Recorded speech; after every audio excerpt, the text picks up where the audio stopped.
Today I'll share with you available funding opportunities within the NRF and also talk to you a little bit about how to apply for those funding opportunities and what you should ensure that you have when you send your applications and how you should send your applications. I'll also speak to you about other human capacity building initiatives within the NRF that you may participate in, and also I'll also talk about a little bit about the kind of expectation we have on the applications that you send to the NRF. Okay, at the NRF we have two types of funding programs. The first one is what we call grant holder linked bursaries. The grant holder linked bursaries is when a researcher who's funded by the NRF nominates a student to be funded under his grant or his project. And then we have freestanding, which means students apply directly to the NRF and they are considered based on the applications that they send directly on their own. I'll also share with you today the different funding opportunities and their values and the requirements for you to be considered in each program, so that you have a wide view of opportunities that you can apply for while you are on this program. The other thing that I'd like to mention also before we go on to the funding programs is that you need to apply a year before. Meaning, if you are planning to pursue your further studies next year, you need to apply this year. You cannot apply next year when you are registering next year. So this year, because you are already on the internship program, we will let you know when we open calls for funding. And then for those funding programs that you qualify for, you can then send your application. But as Stromani mentioned earlier on, if you are an intern and you are intending to pursue postgraduate studies, we will prioritize you. And she mentioned to you that you won't have to compete with everyone else. I mean, you receive about 10,000 applications for each funding program. So in the 10,000, you will not have to compete with the 10,000 applications. We'll just say you are an intern, then we give you a bursary. Okay, now I want to share with you those funding programs that you have at the NRF for postgraduate studies, and then you can have a look and see which one is applicable for your field of study, because all the funding programs differ in terms of the funding or in terms of the fields of study that you fund. Also, you will see that even the values, the money that you give you under each program is different depending on the field of study you are in. Okay. Now, I'll start with the freestanding, the NRF freestanding. Under the freestanding bursary,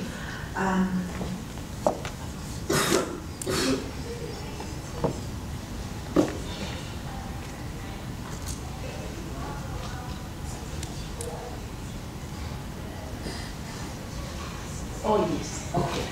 If you look there, this is the freestanding scholarship, right? Under the NRF freestanding, we fund honors, masters, and doctoral.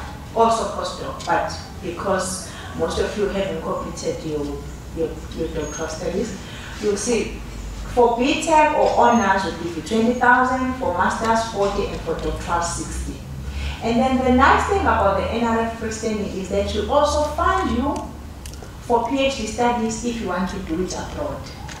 So it's a choice. If you want to study in South Africa, we'll still fund you at 60,000 rand. And if you want to study overseas, we'll still fund you under the freestanding at 12,000 US dollars. Okay. Now the funding criteria go through them very quickly. You need to be a South African citizen. You must have received about 60% in your average results. And also you mustn't be employed full time. And also you must have completed your previous degree within the minimum prescribed time. I'll come back to how you apply, okay? And then also we have the SCAF Skills program. Like I said to you, under the SCAF Skills program, we have different funding opportunities. Before I speak to them, on the freestanding one, we fund everything. Social science, natural science, everything. Law, business studies, everything we fund under this fund. Oh, sorry.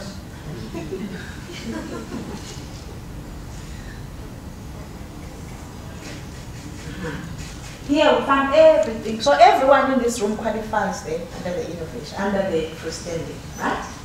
And then on the SCAF skills, we have SCAF skills. the lady who was speaking later on spoke about genetics as a scarce skill. So when we open this call for scarce skill scholarship, we'll send you a list so you can see that your field is part of the scarce skills that you are funding or not. If it is, then you can apply. And then you can see under scarce skills for honors is 40,000 is less than that one. And then for masters it's 70. And then for doctorate is 100 instead of 6. So that's the difference I was talking about in terms of values depending on the field of study. The funding criteria is you must be South African, you must be registered full-time, 60% on your results, and also you must have completed your degree in the minimum required time. And then we have the DST Innovation Scholarships. Also very nice. The nice thing about the innovation is that it funds all science, engineering, and technology studies, but this year we have also incorporated social sciences. So the SET and social sciences also qualify under the innovation, and the innovation is even nicer because in addition to the 40,000 for honors, 70 for masters, and 100 for doctorate, we also give you 10,000 for travel. If you want to go to a conference, maybe you are presenting or you are attending with your supervisor or your mentor, we'll give you 10,000 rand for you to travel to a local conference within the country. If you are a doctoral student, then we'll give you 15,000 rand in addition to the 100,000 rand if you are a doctoral student.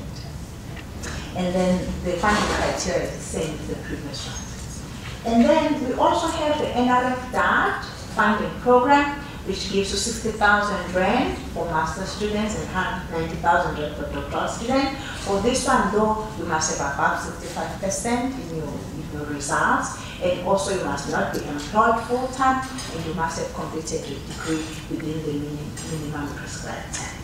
I mentioned earlier on that we have freestanding scholarship funding programs where you apply directly to the NRF, and then we also have the grant holder linked one.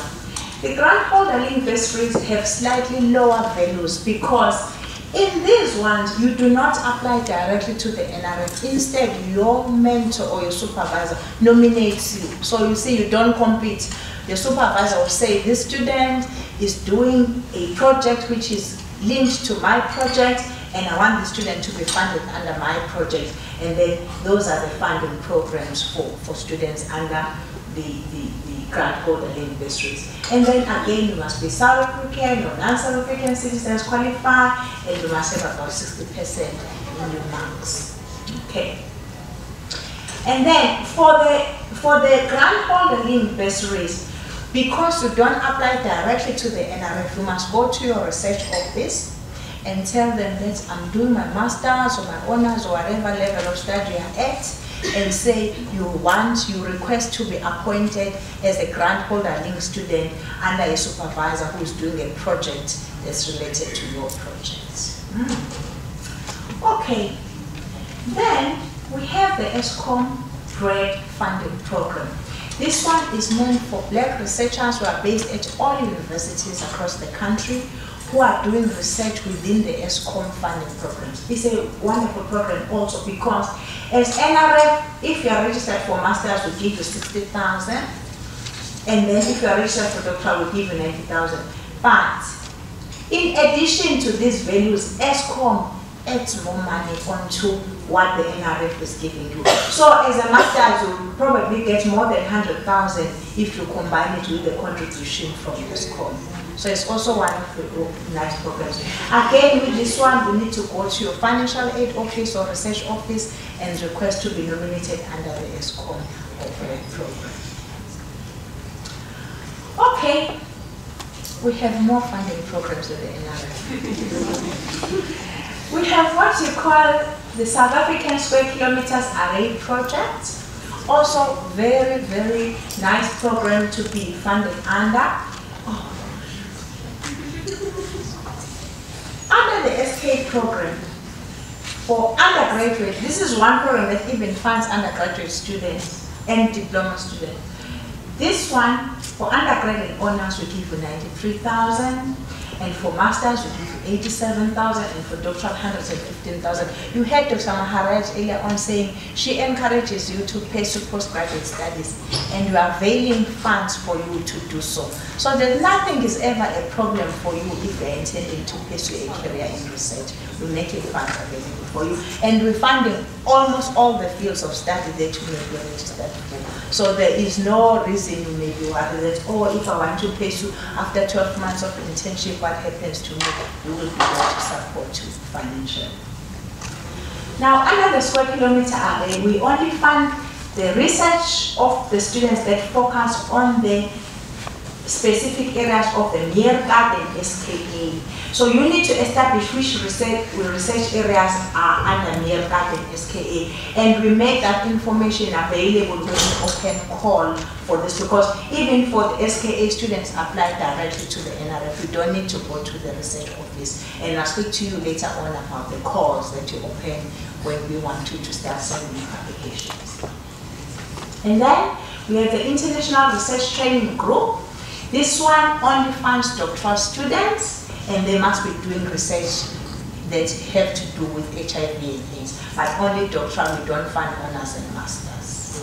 Okay? But if your research, it doesn't matter which field of study, as long as your project has something to do with HIV and AIDS at a doctoral level. We find you must be South African, you must be full-time, 60% again, as I indicated with the previous finding opportunities.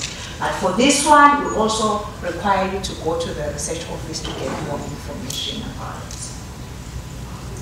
More funding opportunities in the NRF. We have what you call Professional Development Program.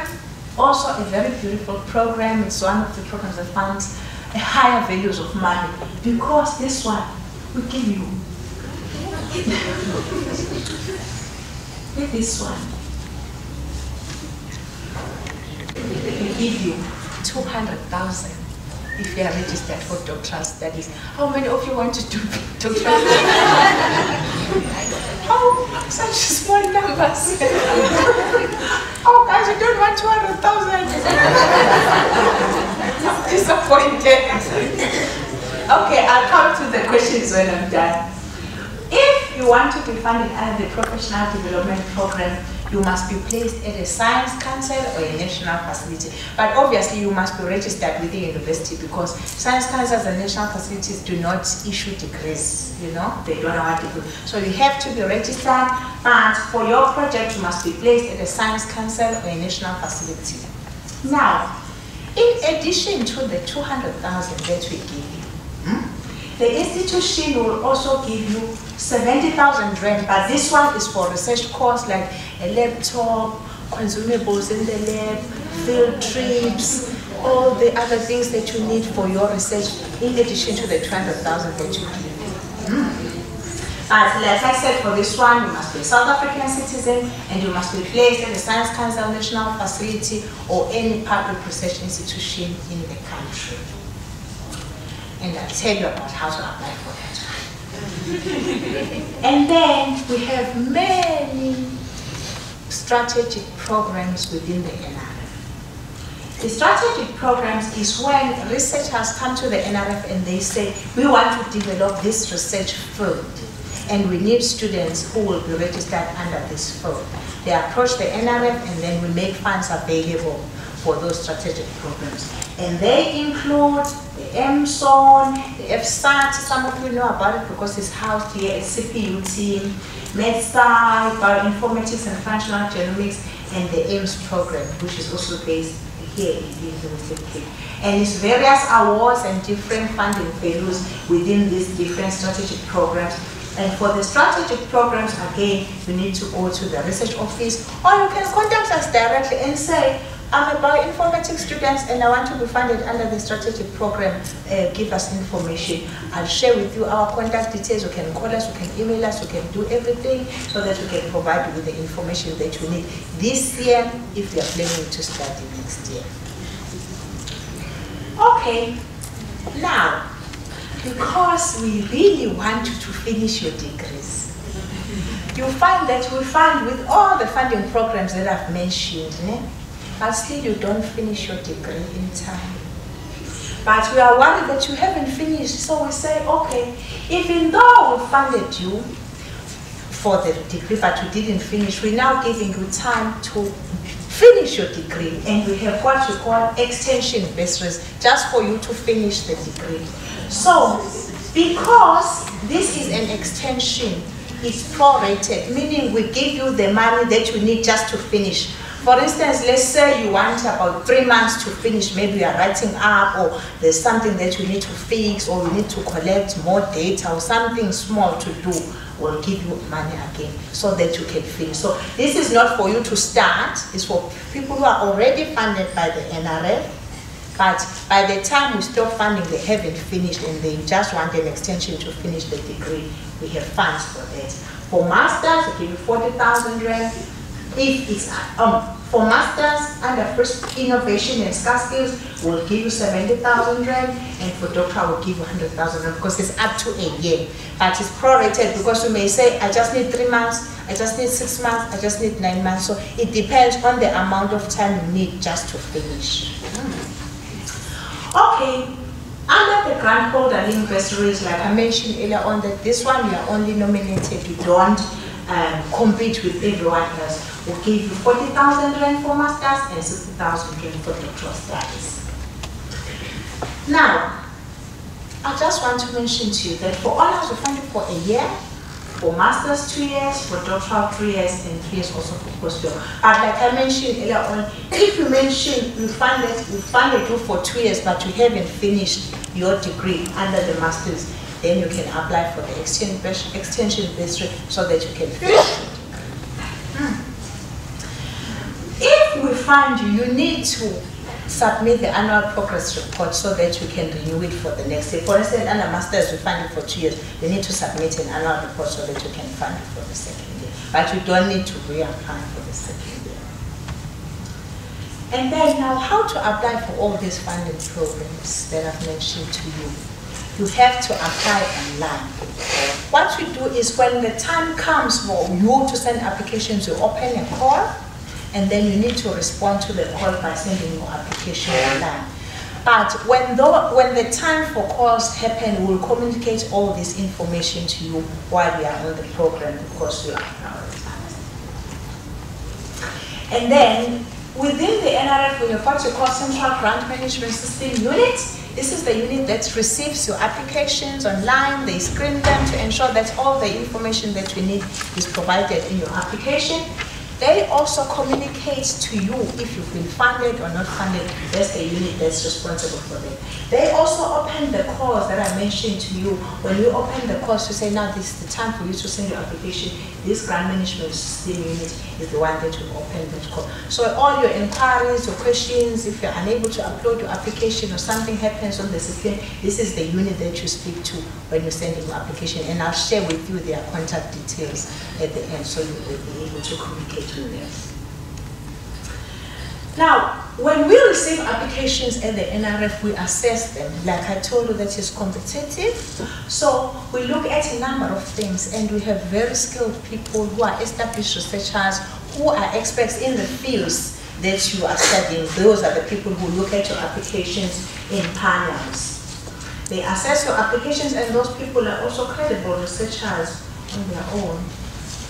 And then, these are some of the things that they look at. They look at your proposal. In the case of a master's student, they look at your proposal, whether the study you're proposing to study is feasible, whether the outputs that you've stated in the proposal are achievable.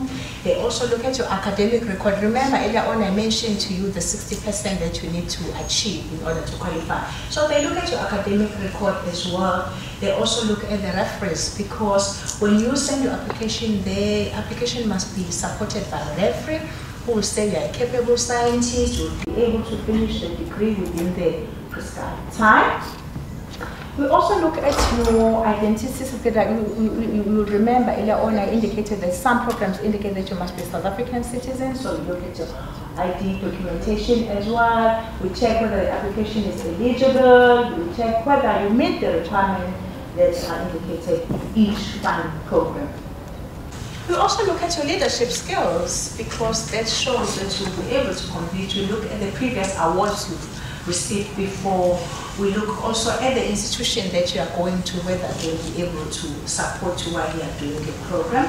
And also we look at the recommendations that have been sent by your supervisor or your referees that you indicate on the application form. And when I say this, I always remind students to build good relations wherever they go, because they will need those people when they need references in the future. And then we have other capacity building initiatives within the NRF, and one of them is the internship program that you are registered for, which is the one-year internship program in SET, but also now it includes human sciences. And also it's been extended to research management and research information management system. You heard Dr. Maharaj speaking earlier on that Sarema also is part of the partners that we have in the program. We also have partnerships with other agencies that she mentioned earlier on, the Department of Trade and Industry, and also the Education and Training Center. In addition to those capacity building initiatives, we also have what we call the South African PhD project. This is the project that is meant to encourage people to pursue doctoral studies. You heard this morning that there's a low number of people who are pursuing doctoral studies. So this program provides support to master students who are intending to pursue PhD studies. And we do this by holding conferences across the country where we invite people who have completed their degrees to come and share their experiences, share their challenges, what they did to address those challenges. We also invite people who are interested in PhD research. We also invite people who fund PhD studies to come and share with you and also expose you to the available opportunities for people who are pursuing doctoral studies. We also have the National Postdoctoral Research Forum, which is meant for people who have completed their PhDs, who are doing research as postdocs. Now, I'll share with you our contact details so that you can contact us if you need more information. Like I said earlier on, you can email us, you can call us anytime in the office. We'll be happy to hear from you and provide you with the information that you need. And thank you very much for your time.